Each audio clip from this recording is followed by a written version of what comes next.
இந்தியாவை காக்க ஸ்டாலின் அழைக்கிறேன்.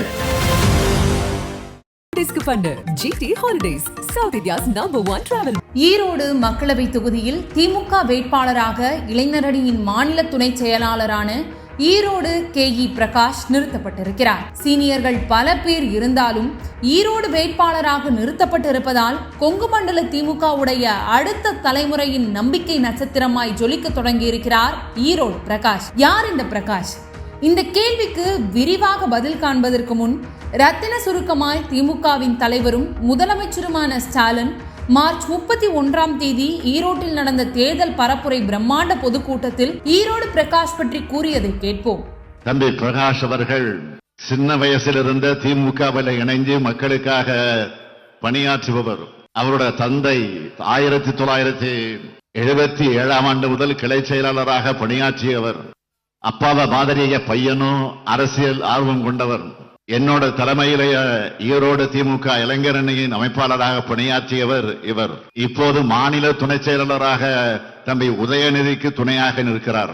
இவர் ஈரோட்டு மக்களுக்கு துணையாக நிற்க நாடாளுமன்றத்தில் பணியாற்ற பிரகாஷ் அவர்களுக்கு உதயசூரியன் சின்னத்தில் வாக்களிக்கணும்னு அன்போடு உங்களை நான் கேட்டுக்கொள்கிறேன்.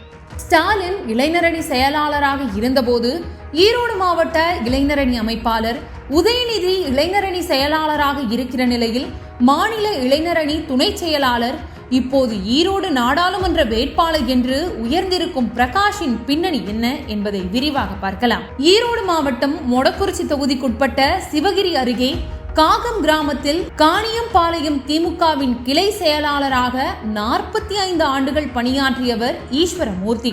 அந்த கிளை செயலாளரின் மகன்தான் பிரகாஷ். பிறந்து வளர்ந்து விவரம் தெரிந்த நாள் முதலே தனது தந்தையின் கட்சி பணிகளை பார்த்தே வளர்ந்தார் பிரகாஷ். தந்தையின் வழியே திமுக ரத்தம் பிரகாஷுக்குள்ளும் நிறைந்திருந்தது. அதனால் பள்ளி பருவத்திலேயே திமுக நிகழ்ச்சிகளில் கலந்து கொள்ள ஆரம்பித்தார். அப்போது திமுக இளைஞரணி செயலாளராக இருந்த ஸ்டாலினுடைய வலிமையான செயல்பாடுகளால் ஈர்க்கப்பட்டு இளைஞரணியில் இணைந்தார். அப்போதைய மாசே KKB ராஜாவின் நம்பிக்கைக்குரியவராக கட்சியின் பல நிகழ்ச்சிகளை சிறப்பாக நடத்தினார். பிரகாஷின் செயல்பாடுகளால் ஈர்க்கப்பட்ட ஸ்டாலின் அவரை ஈரோடு மாவட்ட இளைஞரணி அமைப்பாளராக உயர்த்தினார். 10 ஆண்டுகளுக்கு மேல் இளைஞரணி மாவட்ட அமைப்பாளராக செயல்பட்ட பிரகாஷ் அதையடுத்து இளைஞரணி செயலாளராக வந்த உதயநிதி ஸ்டாலினின் நம்பிக்கைக்குரியவராக உருவெடுத்தார். பிரகாஷின் திமுக குடும்ப பின்னணி, அவரது உழைப்பு, அர்ப்பணிப்பு உணர்வு ஆகியவற்றை எடை போட்ட உதயநிதி இளைஞரணியின் மாநில துணை செயலாளராக உயர்த்தினார். கடந்த ஜனவரி மாதம் சேலத்தில் நடைபெற்ற திமுக இளைஞரணி மாநாட்டுக்காக 23 குழுக்களை அமைத்தார் உதயநிதி ஸ்டாலின். அந்த 23 குழுக்களில் மிக முக்கியமானது மாநாட்டு நிதி குழு. மாநாடு வெற்றிகரமாக நடப்பதற்கான அடிப்படை குழுவான அந்த நிதி குழுவுக்கு பொறுப்பாளராக ஈரோடு பிரகாஷை தான் நியமித்தார் உதயநிதி. இதுதான் பிரகாஷ் மீது உதயநிதி வைத்திருந்த நம்பிக்கையின் அடையாளம்.